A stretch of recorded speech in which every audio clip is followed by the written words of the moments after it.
राम राम भाइयों, चाचा की चौपाल में आपका स्वागत है। तो आज का हमारा किस्सा स्टार्ट करते हैं। हमारा आज का किस्सा है, एक छेनू नाम का हमारा दोस्त था। उस छेनू नाम के बंदे की ऐसी आदत थी कि मतलब जहां जाएगा वो पंगा उसको करना ही करना। वो इतना पंगेबाज था कि जहां पंगा ना होता वहां पंगा करा दे। तो हमारे एक दोस्त ने एक बार मेरे को बुलाया। उसने बोला कि जो है हमारा एक शादी के कार्ड बांटने के लिए जाना है, तो मैं तो बिजी हूँ। और उसने मुझे 2-4 जगह गिनवा दी जिसमें हमें एक हरियाणा के झज्जर साइड में जो है कार्ड बांटने के लिए जाना था। तो मैंने बोला यार अकेला मैं इतनी दूर कैसे जाऊंगा, मैंने तो झज्जर देखा भी नहीं है। अब उसने जो नाम मेरे सामने लिया है भाई साहब, वो बोला छेनू को साथ ले जा। अरे नहीं, मैंने कहा भाई छेनू को छोड़, तू छेनू के अलावा तू जिसको मर्जी भेज दे, मैं उसके साथ चला जाऊंगा, भाई तू छेनू को मत भेज। पर उसने बोला भाई और कोई जाने के लिए तैयार ही नहीं है, वो वहां गया, फलाना वहां गया, उसको वहां भेज दिया, अब छेनू को ही तू अपने साथ ले जा। अब वो किस्मत में, मतलब छेनू मेरी किस्मत में उस दिन आ गया। और मैं छेनू के साथ कहीं भी जाने को बिल्कुल तैयार नहीं होता, लेकिन उस दिन छेनू मेरे साथ चल दिया। चलो जी, छेनू भी राजी, हाँ भाई चलो चलते हैं। मैं छेनू के साथ जो है, छेनू को मोटरसाइकिल पे बिठा के, ड्राइव मैं कर रहा था, छेनू को मोटरसाइकिल पे बिठा के और हम जो है चल दिए। अब हम हरियाणा में एंटर हो गए। हरियाणा में जाने के बाद एक छोटा सा कोई शहरी इलाका आया, वहां छेनू ने गोलगप्पे वाले को देख लिया। अब भाई साहब छेनू का कीड़ा स्टार्ट। अब छेनू बोला गाड़ी रोक, गाड़ी रोक। मैंने कहा भाई क्या बात हो गई, गाड़ी क्यों रोक? मैंने कहा कहीं कोई गड़बड़ तो नहीं है, टायर वायर पंचर हो गया, हवा निकल गई, ऐसा भी कुछ नहीं है।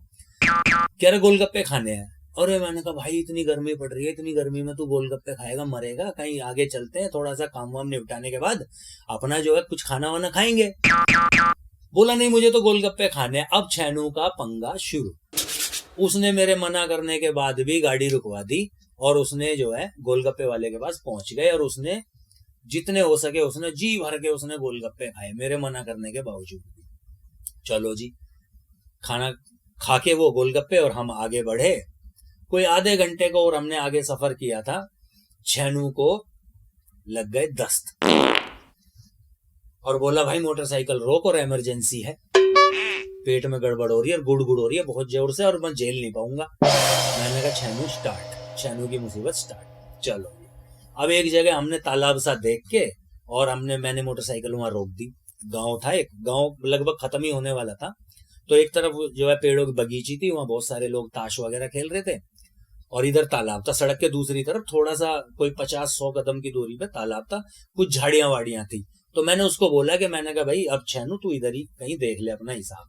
छेनू उतर के जो भागा है मोटरसाइकिल से और उसको आओ देखा ना ताओ, वहां झाड़ी जो थी, झाड़ी के पास बैठ के और उसने अपना जल्दबाजी में छिरड़ कर दी, चिरड़ कर दी। और भाई साहब बाद में ध्यान दिया कि वहां पर जो है कपड़े धो रही तालाब के किनारे कुछ ग्रामीण महिलाएं, और उन्होंने जो है उनकी नजर जो है छेनू पे पड़ गई और उन्होंने जो छेनू को जो है ना वहां से पत्थर मारने शुरू करे हैं। अब भाई साहब पत्थर मारे उसको और छेनू ने पलट के देखा। अब छेनू ने पलट के देखा और छेनू ने जैसे ही देखा कि भाई पत्थर हाथ में लेकर और लेडीज उसकी तरफ आ रही है, आधी फेंक रही है और आधी फेंकने की तैयारी में, छेनू को नहीं मिली फुर्सत नाड़ा बांधने की भी भाई साहब। और छेनू जो पाजामा पकड़ के और जो भागा है, अब वो भागा मेरी तरफ और उधर से लेडीज के चिल्लाने की भी आवाजें आ रही, जोर जो वो उसको गालियां बक रही छेनू को। छेनू मेरी तरफ भाग रहा। अब पहले तो मुझे लगा कि छेनू मेरे तक आ जाएगा, मैं इसे मोटरसाइकिल पे बिठा के निकल लूंगा, लेकिन उन लेडीज के चिल्लाने की वजह से जो आवाज, जो ग्रामीण जो ताश खेल रहे थे बगीची में, उन्होंने आवाज सुन ली और वो भी अपनी चप्पले वप्पले जूते उते पहन के देखने के लिए आने लगे कि भैया बात क्या हुई। oh, no! अब मैंने इधर देखा छेनू आ रहा है और इधर मैंने देखा कि ग्रामीण जो वो गांव के लोग थे वो भी जो है इधर को आने को तैयार हो रहे हैं। अब मैंने दिमाग लगाया भाई साहब रुकने में भलाई है कि नहीं है, क्यों कि छेनू इधर से आ रहा है, ग्रामीण इधर से आ रहे हैं। अब सवाल ये उठता है कि ग्रामीण मुझ तक पहले पहुंचेंगे कि छेनू मुझ तक पहले पहुंचेगा। अब मैंने अंदाजा लगाया कि भैया छेनू लेट हो जाएगा, ये गांव के लोग मुझ तक पहले पहुंच जाएंगे और अगर इनको पता चल गया कि छेनू मेरे साथ है oh, no! तो भाई साहब ये पक्का मुझे हवा में उछाल देंगे। अब मैंने ये सोच के मैंने कहा छेनू गया ऐसी तैसी में, जैसा करा वैसा भरेगा।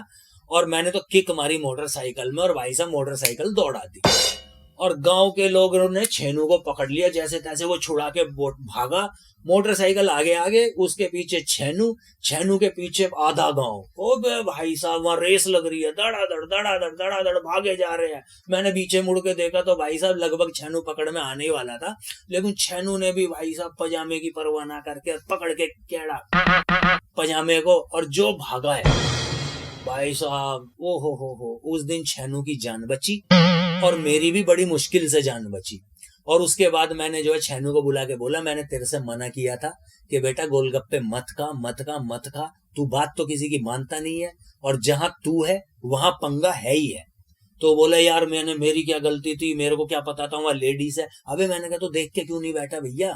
तो वो बोला कि भाई साहब मैं देख के कैसे बैठूं, मुझे इतनी जोर से दाव लगी हुई थी कि जो है मेरा तो जो अब गया और तब गया, उसका तो प्रेशर टूटने वाला था, तो वो कैसे जो है कंट्रोल करता, उसकी भी बात ठीक थी। लेकिन भाई साहब उस दिन मैंने कान पकड़ लिए, छेनू के साथ कहीं नहीं जाना, नो नेवर। और फिर मैंने जो है आगे का सफर किया।